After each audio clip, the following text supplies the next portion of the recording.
오늘 말씀은 창세기 38장입니다. 요셉의 드라마틱한 인생 이야기가 한창 진행되던 중 갑자기 유다라는 인물에게 초점이 맞춰집니다. 유다와 며느리 다말의 이야기입니다.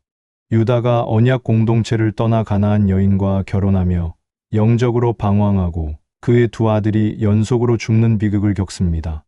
끊어질 위기에 처한 가문의 대를 잇기 위해 며느리 다말은 과감하고도 기발한 방법으로 유다에게서 쌍둥이 아들 베레스와 세라를 얻습니다. 이 과정에서 유다는 자신의 죄를 깨닫고 회개하며 놀랍게도 이 베레스가 메시아 예수 그리스도의 조상이 됩니다. 인간의 죄와 실패 속에서도 하나님의 구원 계획이 어떻게 놀랍고 역설적인 방식으로 이루어지는지를 보여줍니다. 우리가 아무리 부족하고 죄가 많아도 하나님의 은혜는 그 모든 죄를 덮고도 남으며 그 은혜를 통해 새로운 생명과 구원의 역사를 만드신다는 강력한 메시지를 전하는 중요한 장입니다. 1절. 그 후에 유다가 자기 형제들로부터 떠나 내려가서 아둘람 사람 히라와 가까이 하니라.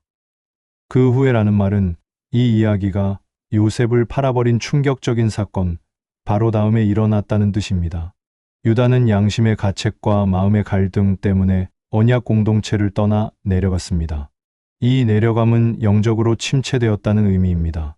그는 하나님의 약속을 받은 백성이 아닌 가나안 사람 히라와 사귀며 세상과 타협하기 시작했습니다. 언약을 이어받을 유다가 떠난 것은 하나님의 구원 계획의 큰 위기처럼 보였습니다. 하지만 하나님은 실패와 이탈 속에서도 하나님의 일을 시작하십니다. 유다의 이런 모습은 야고보서 4장 4절의 경고를 생생히 보여줍니다. 가늠한 여인들아, 세상과 벗된 것이 하나님과 원수됨을 알지 못하느냐. 유다가 언약 형제를 떠나 세상을 상징하는 히라와 친구가 된 것은 영적으로 하나님보다 세상을 택한 행위였습니다. 세상과의 우정이 곧 하나님과의 적대 관계임을 분명히 보여주기 때문입니다. 2절. 유다가 거기서 가나안 사람 수아라 하는 자의 딸을 보고 그를 데리고 동침하니. 유다는 한 걸음 더 나아가 가나안 여인과 결혼함으로써 조상들이 경계했던 언약을 정면으로 어겼습니다. 보고, 데리고, 동침한이라는 표현은 그의 결정이 정욕에 이끌린 충동적인 것이었음을 보여줍니다. 메시아 혈통이 이어져야 할 유다 스스로가 언약을 깨고 이방 피를 섞음으로써 구속사의 흐름은 심각한 위기에 처했습니다. 이런 유다의 선택은 너희는 믿지 않는 자와 멍에를 함께 매지 말라고 하신 고린도후서 6장 14절 말씀이 왜 중요한지를 보여줍니다. 유다의 결혼은 믿지 않는 자와 멍에를 함께 맨 대표적 사례였고, 이 잘못된 결합은 이후 그의 가정에 닥칠 모든 비극의 씨앗이 되었습니다. 3절. 그가 임신하여 아들을 낳음에 유다가 그의 이름을 에리라 하니라. 비록 언약을 어긴 결혼을 통해 태어났지만 첫 아들 엘은 유다 가문의 대를 이을 언약 계승의 첫 번째 후보가 되었습니다. 이처럼 하나님의 구원 역사는 인간의 실패와 죄악 속에서도 생명을 통해 계속 이어져 가려는 신비로운 속성을 보여줍니다. 이는 로마서 5장 20절에 죄가 더한 곳에 은혜가 더욱 넘쳤나니 유다의 죄악된 선택 속에서 태어난 생명은 죄가 가득한 상황에서도 일하시려는 하나님의 은혜의 섭리가 어떻게 역사하시는지를 보여주는 증거입니다. 4절. 그가 다시 임신하여 아들을 낳고 그의 이름을 오난이라 하고. 둘째 아들 오난이 태어나면서 유다의 가문은 겉으로 보기에 번성하는 듯했습니다. 그러나 이 번영은 언약이라는 반석 위가 아닌 세상과의 타협이라는 모래 위에 세워지고 있었습니다.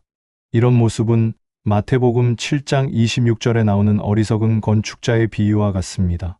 하나님 말씀을 떠나 모래 위에 집을 지은 사람처럼 유다 역시 언약을 떠나 세운 가정이기에 겉으로는 안정된 듯 보여도 결국 무너질 수밖에 없는 위태로운 상태였습니다. 5절. 그가 또 다시 아들을 낳고 그의 이름을 셀라라 하니라. 그가 셀라를 낳을 때에 유다는 거십에 있었더라. 셋째 아들 셀라가 태어나 유다는 세 아들의 아버지가 되었지만 그의 영적 상태는 여전히 언약 중심에서 벗어나 있었습니다. 아버지를 떠나 먼 나라에서 재산을 낭비한 탕자처럼 유다 역시 형제 공동체라는 아버지 집을 떠나 가나안 땅에서 가정을 꾸리며 영적으로 방황하고 있었습니다. 이 세 아들은 장차 유다 가문의 대를 잇는 문제에서 하나님의 섭리를 드러내는 중요한 인물들이 됩니다. 6절. 유다가 장자애를 위하여 아내를 데려오니 그의 이름은 다말이더라. 이야기의 또 다른 주인공인 다말이 등장합니다. 그녀는 비록 이방 여인일 수 있지만 역설적으로 타락한 유다 가문 속에서 하나님의 언약을 잇고자 하는 믿음의 인물로 사용됩니다. 이는 하나님께서 세상의 예상과 기준을 뛰어넘어 일하심을 보여줍니다. 고린도전서 1장 27절의 말씀처럼 하나님께서는 세상의 미련한 것들을 택하사 지혜 있는 자들을 부끄럽게 하려 하시고 세상의 약한 것들을 택하사 강한 것들을 부끄럽게 하십니다. 언약 책임자인 유다 가문 남자들이 모두 실패하는 상황에서 사회적 약자인 이방 여인 다말이 하나님의 구속사를 잇는 도구로 선택된 것은 구원이 인간 조건이 아닌 하나님 주권에 달려 있음을 보여줍니다. 7절. 유다의 장자 엘이 여호와가 보시기에 악함으로 여호와께서 그를 죽이신지라. 장자 엘의 구체적인 죄는 기록되지 않았지만 여호와가 보시기에 악했다는 것은 그의 죄가 매우 심각했음을 의미합니다. 하나님께서 직접 개입하여 그의 생명을 거두신 것은 언약 가문이라 할지라도 죄에 대한 하나님의 심판은 엄중함을 보여줍니다. 메시아 계보 첫 번째 후보였던 엘이 죄로 인해 제거된 것은 하나님의 거룩하심이 혈통보다 우선함을 보여주는 사건입니다. 이는 우리 하나님은 소멸하는 불이심이라고 한 히브리서 12장 29절의 말씀을 떠올리게 합니다. 하나님의 언약은 죄를 용납하는 것이 아니며 거룩하심 앞에서 죄는 반드시 소멸하는 불같은 심판을 받는다는 원리를 보여줍니다. 8절. 유다가 오난에게 이르되 내 형수에게로 들어가서 남편의 아우된 본분을 행하여 내 형을 위하여 씨가 있게 하라. 유다는 계대 결혼법에 따라 둘째 아들 오난에게 책임을 맡겼습니다. 이 명령은 단순히 사회적 의무를 넘어 유다 가문을 통해 이어져야 할 약속의 씨를 보존하라는 언약적 명령이었습니다. 오난에게는 하나님 구원 역사에 동참할 거룩한 기회가 주어진 것이었습니다. 이 책임의 원리는 너희가 짐을 서로 지라 그리하여 그리스도의 법을 성취하라는 갈라디아서 6장 2절의 말씀과 상통합니다. 계대 결혼은 형의 끊어진 대라는 짐을 동생이 대신 져주는 행위로 신약 성도들이 서로의 연약함이라는 짐을 져줌으로써 사랑의 공동체를 이루는 원리와 같습니다. 9절. 오난이 그 씨가 자기 것이 되지 않을 줄 알므로 형수에게 들어갔을 때에 그의 형에게 씨를 주지 아니하려고 땅에 설정하매. 오난은 계대 결혼 의무를 수행하는 척했지만 태어날 아이가 자신의 재산을 상속받지 못할 것이라는 이기심 때문에 형의 대를 잇기를 거부했습니다. 그의 죄는 단순히 생명을 경시한 것을 넘어 약속의 씨가 이어지는 것을 자기 손으로 막으려 한 극악한 이기심이자 언약에 대한 불순종이었습니다. 이 모습은 요한일서 3장 17절에 누가 이 세상의 재물을 가지고 형제의 궁핍함을 보고도 도와줄 마음을 닫으면 하나님의 사랑이 어찌 그 속에 거하겠느냐는 말씀을 떠올리게 합니다. 오난은 자신의 재산상 손실을 염려하여 대가 끊어질 위기에 처한 형의 가문을 돕지 않고 마음을 닫았으며 이는 그에게 하나님의 사랑이 없었음을 분명히 보여줍니다. 10절. 그 일이 여호와가 보시기에 악함으로 여호와께서 그도 죽이시니. 하나님은 오난의 위선적인 행동과 중심에 있는 악한 이기심을 보시고 그 또한 심판하셨습니다. 두 아들이 연속으로 죽는 비극을 통해 하나님은 당신의 거룩한 뜻이 인간의 이기심과 불순종에 의해 더럽혀지는 것을 용납하지 않으심을 분명히 하셨습니다. 이 사건은 사도행전 5장 5절에서 성령을 속이려 했던 아나니아의 죽음과 유사합니다. 오난과 아나니아 모두 하나님을 기만하려다 즉각 심판을 받았으며 이는 하나님은 결코 업신여김을 받지 않으신다는 사실을 보여줍니다. 11절. 유다가 그의 며느리 다말에게 이르되 수절하고 내 아버지 집에 있어 내 아들 셀라가 장성하기를 기다리라 하니 셀라도 그 형들 같이 죽을까 염려함이라. 다말이 가서 그의 아버지 집에 있으니라. 유다는 남은 아들 셀라마저 잃을까 두려워 셀라가 크면 다말에게 주겠다는 거짓 약속을 하고 사실상 그녀를 내쫓았습니다. 언약적 책임을 이행하기보다 자신의 안위를 택한 것입니다. 이로써 언약 책임자인 유다마저 의무를 저버려 유다 가문을 통한 메시아 계보는 인간적인 방법으로는 완전히 끊어질 위기에 봉착했습니다. 그의 행동은 디모데전서 5장 8절에 누구든지 자기 친족 특히 자기 가족을 돌보지 아니하면 믿음을 배반한 자요 불신자보다 더 악한 자니라는 말씀에 비추어 볼 때 믿음을 배반하고 불신자보다 더 악한 행위에 해당합니다. 12절. 얼마 후에 유다의 아내 수아의 딸이 죽은지라. 유다가 위로를 받은 후에 그의 친구 아둘람 사람 히라와 함께 딥나로 올라가서 자기의 양털 깎는 자에게 이르렀더니 시간이 흘러 유다의 아내가 죽고 유다는 상실감에서 벗어나 양털 깎는 축제에 참여하기 위해 딥나로 갔습니다. 유다를 가나안과 연결했던 고리가 끊어진 이 시점은 역설적으로 그가 다시 언약의 세계로 돌아올 기회이기도 했습니다. 하나님은 모든 상황을 주관하시며 이제 다말을 통한 비상한 계획을 실행하실 무대를 마련하고 계셨습니다. 이는 범사의 기한이 있고 천하만사가 다 때가 있나니 전도서 3장 1절의 지혜를 보여줍니다. 인간 삶의 모든 순간은 하나님 주권 아래 있으며 하나님은 하나님의 목적을 이루기 위한 완벽한 타이밍을 만들고 계십니다. 13절. 어떤 사람이 다말에게 말하되 내 시아버지가 자기의 양털을 깎으려고 딥나에 올라왔다 한지라. 다말에게 유다의 행방에 대한 정보가 어떤 사람을 통해 전달되었습니다. 우연처럼 보이는 이 말 한마디는 사실 하나님의 섭리의 손길이며 그녀가 오랫동안 기다려온 계획을 실행할 결정적인 기회를 제공했습니다. 에베소서 1장 11절 말씀처럼 모든 일을 그의 뜻의 결정대로 일하시는 이의 계획을 따라 우리가 예정을 입어 그 안에서 기업이 되었으니 하나님은 평범한 사람의 말을 통해서도 하나님의 거대한 구원 계획을 한치의 오차 없이 진행시키심을 보여줍니다. 이 사소한 정보 하나가 구속사의 물줄기를 바꾸는 계기가 되었습니다. 14절. 그가 그 과부의 의복을 벗고 너울로 얼굴을 가리고 몸을 휩싸고 딥나 길 곁 에나임 문에 앉으니 이는 셀라가 장성함을 보았어도 자기를 그의 아내로 주지 않음으로 말미암음이라. 다말은 시아버지 유다가 약속을 어겼음을 인지하고 유다 가문의 씨를 얻기 위해 극단적이고 위험한 계획을 실행에 옮겼습니다. 과부의 옷을 벗고 창녀처럼 위장한 것은 언약 책임자들이 모두 실패한 상황에서 하나님 언약을 성취하기 위해 자신의 모든 것을 거는 결단이었습니다. 그녀의 모습은 천국은 침노를 당하나니 침노하는 자는 빼앗느니라는 마태복음 11장 12절의 말씀을 떠올리게 합니다. 다말은 정상적인 방법으로는 얻을 수 없었던 언약의 후사라는 기업을 얻기 위해 사회적 비난과 죽음 위험을 무릅쓰고 적극적으로 침노했으며 이는 천국을 향한 거룩한 열망이 어떤 것인지를 보여줍니다. 15절. 그가 얼굴을 가리었으므로 유다가 그를 보고 창녀로 여겨. 유다는 너울로 얼굴을 가린 여인을 의심 없이 창녀로 여기고 자신의 며느리를 알아보지 못한 채 정욕에 이끌렸습니다. 그의 영적 무감각이 극에 달한 이 장면은 그가 진실을 보지 못하는 영적 소경의 상태였음을 보여줍니다.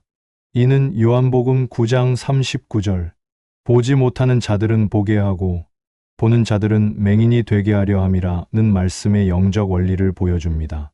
스스로는 본다고 생각했던 유다는 실제로는 맹인이었고 버림받아 보지 못하는 자 같았던 다말은 오히려 언약의 본질을 꿰뚫어 보고 있었다는 점에서 영적인 봄과 보지 못함의 역설을 보여주기 때문입니다. 16절. 길 곁으로 그에게 나아가 이르되 청하건대 나로 내게 들어가게 하라 하니 그의 며느리인 줄을 알지 못하였음이라. 그가 이르되 당신이 무엇을 주고 내게 들어오려느냐? 유다는 주저없이 죄를 향해 나아갔고 다말은 침착하게 거래를 시작하며 그에게 죄의 대가와 책임을 요구했습니다. 유다가 죄를 짓기 위해 삭을 치르려는 모습은 죄의 삭은 사망이라는 로마서 6장 23절의 말씀을 떠올리게 합니다. 그의 행동은 사망에 이르는 길을 가고 있음을 보여주며 다말은 그에게 훗날 그 삭을 증명할 담보물을 요구함으로써 그를 심판대 앞으로 이끌게 됩니다. 17절. 유다가 이르되 내가 내 떼에서 염소 새끼를 주리라. 그가 이르되 당신이 그것을 줄 때까지 담보물을 주겠느냐? 유다는 화대로 염소 새끼를 약속했지만 다말은 미래 약속이 아닌 현재의 확실한 증거물, 담보물을 요구했습니다. 그녀가 요구한 이 담보물은 장차 유다의 죄를 명백히 드러내고 그를 회개로 이끌 하나님의 도구가 될 것이었습니다. 담보물 또는 보증이라는 개념은 고린도후서 1장 22절에서 하나님이 우리에게 구원의 보증으로 성령을 주셨다고 한 말씀과 연결됩니다. 이는 약속의 확실성을 담보하는 중요한 신학적 개념입니다. 18절. 유다가 이르되 무슨 담보물을 내게 주랴? 그가 이르되 당신의 도장과 그 끈과 당신의 손에 있는 지팡이로 하라. 유다가 그것들을 그에게 주고 그에게로 들어갔더니 그가 유다로 말미암아 임신하였더라. 다말은 유다의 신분과 권위를 증명하는 가장 핵심적인 물건인 도장, 끈, 지팡이를 요구했습니다. 정욕에 눈이 먼 유다는 자신의 정체성과도 같은 이 물건들을 내어주었는데 이는 죄가 어떻게 한 인간의 모든 것을 빼앗아가는지를 상징적으로 보여줍니다. 그러나 하나님은 바로 이 가장 수치스러운 죄의 행위를 통해 약속의 씨를 잉태시키는 놀라운 역설의 역사를 이루셨습니다. 이 모습은 누가복음 15장 22절의 탕자의 비유와 극명한 대조를 이룹니다. 유다는 죄를 위해 자신의 신분을 상징하는 도장 가락지를 내어주며 모든 것을 잃었지만 회개하고 돌아온 탕자는 아버지로부터 아들의 신분을 상징하는 가락지를 돌려받음으로써 죄로 인한 상실과 회개를 통한 회복을 보여주기 때문입니다. 19절. 그가 일어나 떠나가서 그 너울을 벗고 과부의 의복을 도로 입으니라. 목적을 이룬 다말은 즉시 위장을 풀고 원래 신분으로 돌아갔습니다. 그녀는 다시 기다림의 자리로 돌아갔지만 이제는 태중에 잉태된 생명이라는 새로운 소망을 품고 기다렸습니다. 이는 마치 교회가 그리스도의 신부로서 재림 소망을 품고 이 땅에서 거룩하게 구별된 삶을 사는 모습과 같습니다. 다말의 이런 변화는 고린도후서 5장 17절에 그런즉 누구든지 그리스도 안에 있으면 새로운 피조물이라는 말씀처럼 새 생명을 잉태함으로 이전과는 완전히 다른 사람이 되었음을 상징적으로 보여줍니다. 20절. 유다가 그 친구 아둘람 사람의 손에 부탁하여 염소 새끼를 보내고 그 여인의 손에서 담보물을 찾으려 하였으나 그가 그 여인을 찾지 못한지라. 유다는 자신의 수치스러운 행적을 지우기 위해 담보물을 되찾으려 했지만 다말은 이미 사라지고 없었습니다. 죄의 증거물은 이미 그의 손을 떠나 하나님 섭리 안에 있었으며 이는 인간이 자신의 죄를 스스로 덮을 수 없음을 암시합니다. 이는 너희 죄가 반드시 너희를 찾아낼 줄 알라는 민수기 32장 23절의 경고처럼 죄는 결코 숨겨질 수 없으며 언젠가는 반드시 그 결과를 마주하게 된다는 성경의 일관된 원리를 보여줍니다. 21절. 그가 그곳 사람에게 물어 이르되 길곁 에나임에 있던 창녀가 어디 있느냐? 그들이 이르되 여기는 창녀가 없느니라. 유다의 친구는 신전 창녀를 찾았지만 사람들은 그런 부정한 존재가 없다고 답했습니다. 이는 유다가 얼마나 영적으로 어둡고 가나안의 죄악된 문화에 깊이 물들어 있는지를 보여줍니다. 그는 실체도 없는 허상을 좇고 있었던 것입니다. 그의 모습은 요한복음 8장 34절에 죄를 범하는 자마다 죄의 종이라는 말씀과 연결됩니다. 유다는 자신이 자유인이라 생각하며 죄를 지었지만 실상은 그 자신이 죄의 종이 되어 죄의 눈이 먼 채 진실을 보지 못하고 있었기 때문입니다. 22절. 그가 유다에게로 돌아와 이르되 내가 그를 찾지 못하였고 그 곳 사람도 이르기를 거기에는 창녀가 없다 하더이다 하더라. 인간적인 노력으로는 죄의 증거를 없앨 수 없음이 다시 한번 확인되었습니다. 이제 하나님의 심판과 계시의 시간이 가까워지고 있음을 암시했습니다. 이는 히브리서 4장 13절에 우리의 결산을 받으실 이의 눈앞에 만물이 벌거벗은 것 같이 드러나느니라는 말씀처럼 우리의 모든 행위와 동기는 결국 심판주이신 하나님 앞에 숨김없이 드러나게 될 것임을 보여줍니다. 23절. 유다가 이르되 그로 그것을 가지게 두라 우리가 부끄러움을 당할까 하노라. 내가 이 염소 새끼를 보냈으나 그대가 그를 찾지 못하였느니라. 유다는 담보물을 포기했는데 그 이유는 더 이를 크게 버리다가 자신의 추한 행실이 드러나 부끄러움을 당할까 두려웠기 때문입니다. 그는 진정한 회개가 아닌 체면과 평판을 더 중요하게 생각하는 위선적인 모습을 보였습니다. 이는 요한복음 12장 43절에 그들은 사람의 영광을 하나님의 영광보다 더 사랑하였더라는 말씀처럼 유다가 하나님 심판보다 사람 앞에서의 망신을 더 두려워하는 불신앙적인 태도를 가졌음을 보여줍니다. 24절. 석 달쯤 후에 어떤 사람이 유다에게 일러 말하되 내 며느리 다말이 행음하였고 그 행음함으로 말미암아 임신하였느니라. 유다가 이르되 그를 끌어내어 불사르라. 약 석 달 후 다말의 임신 사실이 드러나자 유다는 자신의 죄는 까맣게 잊은 채 가문의 권위로 며느리를 불태워 죽이라는 잔인한 판결을 내렸습니다. 그의 위선이 극에 달한 이 장면은 마태복음 7장 3절에 어찌하여 형제의 눈 속에 있는 티는 보고 내 눈 속에 있는 들보는 깨닫지 못하느냐는 말씀을 완벽하게 설명해 줍니다. 그는 며느리 눈 속에 있는 티를 보고 분노했지만 정작 자신이 바로 그 원인이며 언약적 책임을 져버린 자신의 들보와 같은 죄는 전혀 깨닫지 못하고 있었기 때문입니다. 25절. 여인이 끌려나갈 때에 사람을 보내어 시아버지에게 이르되 이 물건 임자로 말미암아 임신하였나이다. 청하건대 보소서 이 도장과 그 끈과 지팡이가 누구의 것이니이까 한지라. 다말은 죽음의 위기 앞에서 침착하게 결정적인 증거물을 제시했습니다. 그녀는 직접 유다를 고발하지 않고 이 물건의 임자가 누구인지 스스로 판단하게 함으로써 유다에게 회개의 기회를 주었습니다. 이제 심판 주체가 뒤바뀌어 재판관이었던 유다가 피고석에 서게 되었습니다.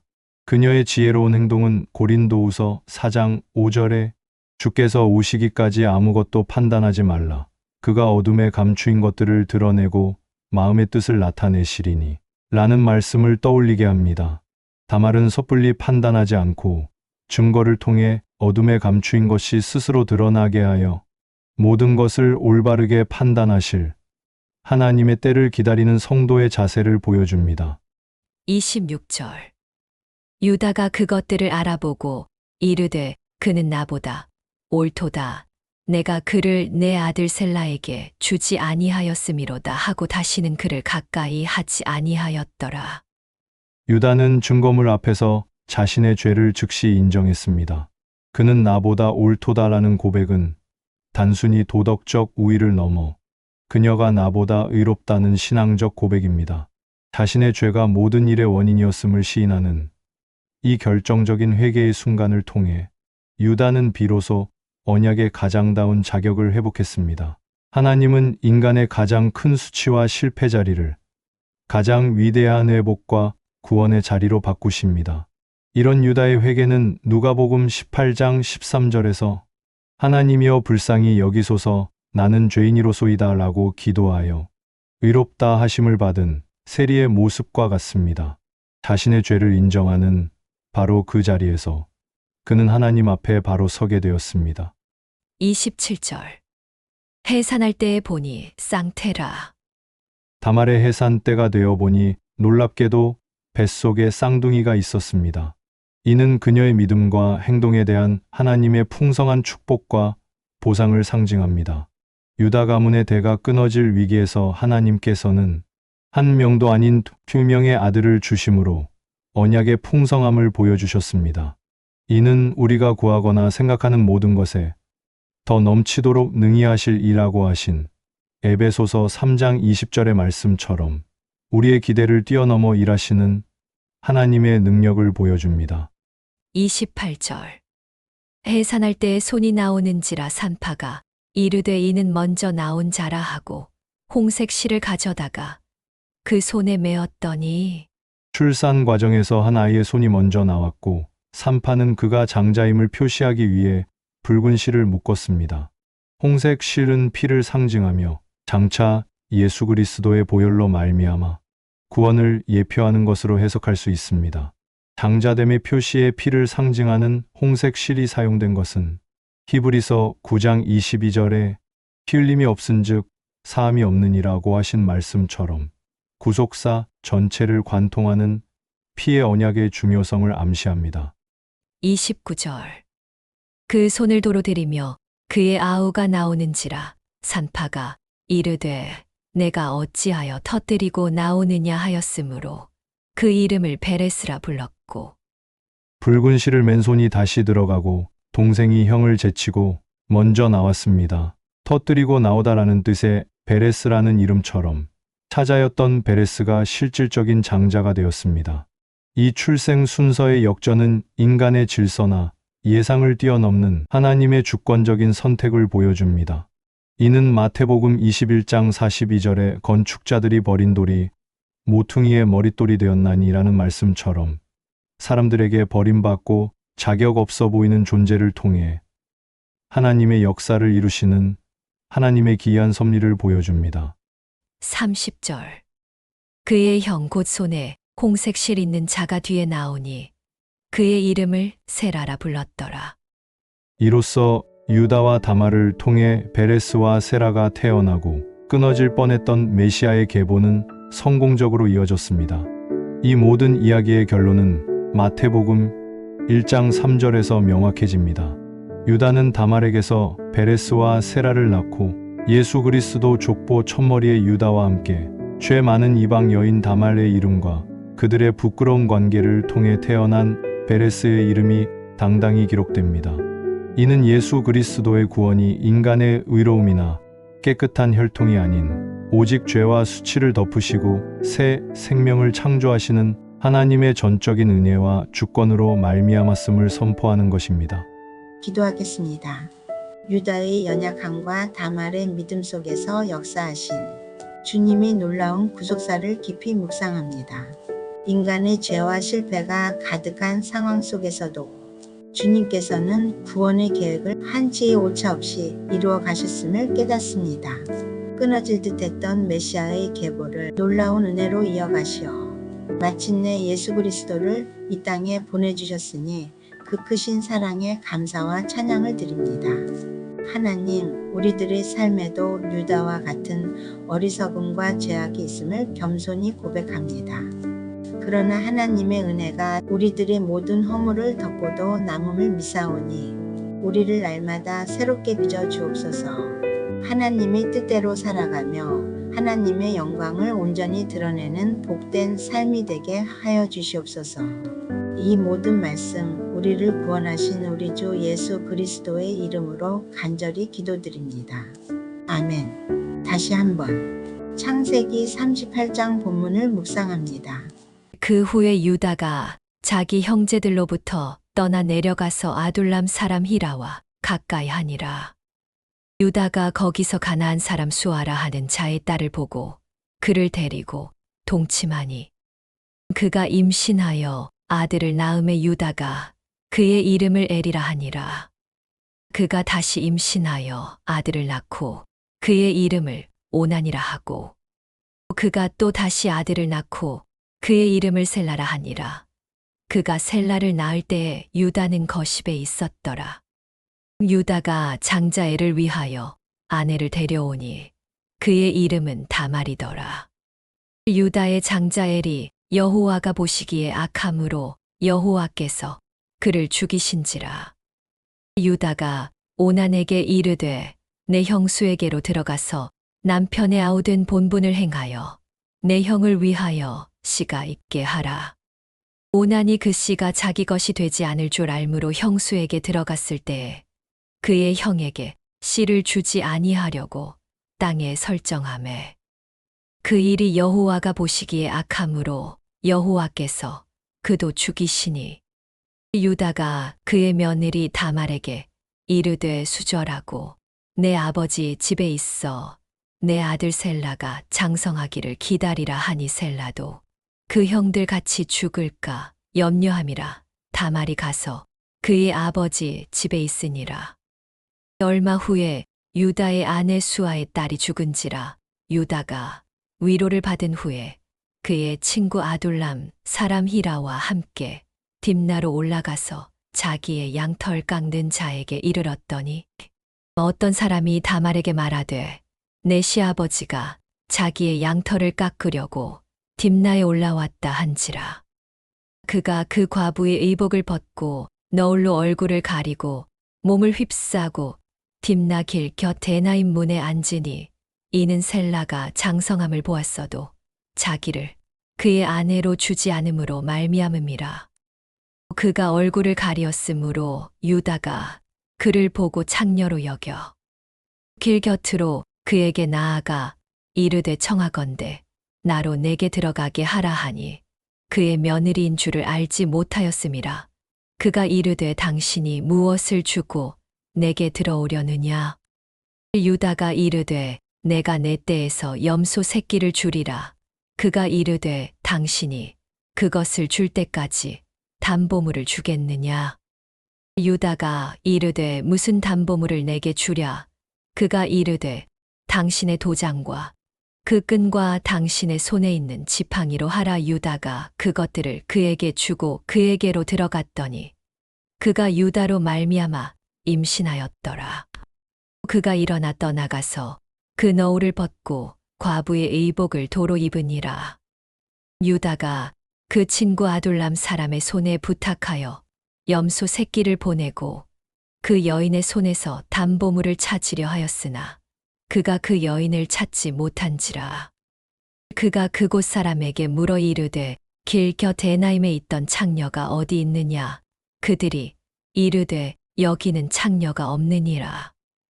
그가 유다에게로 돌아와 이르되 내가 그를 찾지 못하였고 그곳 사람도 이르기를 거기에는 창녀가 없다 하더이다 하더라.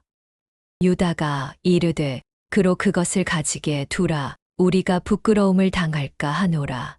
내가 이 염소 새끼를 보냈으나 그대가 그를 찾지 못하였느니라. 석 달쯤 후에 어떤 사람이 유다에게 일러 말하되 내 며느리 다말이 행음하였고 그 행음함으로 말미암아 임신하였느니라. 유다가 이르되 그를 끌어내어 불사르라. 여인이 끌려 나갈 때에 사람을 보내어 시아버지에게 이르되 이 물건 임자로 말미암아 임신하였나이다. 청하건대 보소서. 이 도장과 그 끈과 지팡이가 누구의 것이니이까 한지라. 유다가 그것들을 알아보고 이르되 그는 나보다 옳도다. 내가 그를 내 아들 셀라에게 주지 아니하였음이로다 하고 다시는 그를 가까이 하지 아니하였더라. 해산할 때에 보니 쌍태라.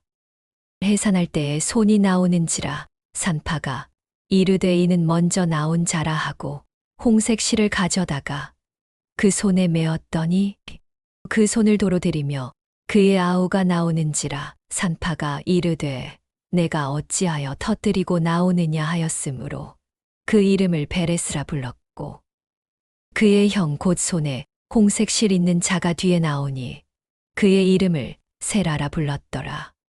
오늘의 말씀이 마음에 와닿으셨다면 구독과 좋아요, 알람 설정, 그리고 댓글로 함께해 주십시오. 여러분의 따뜻한 반응이 큰 힘이 됩니다. 감사합니다.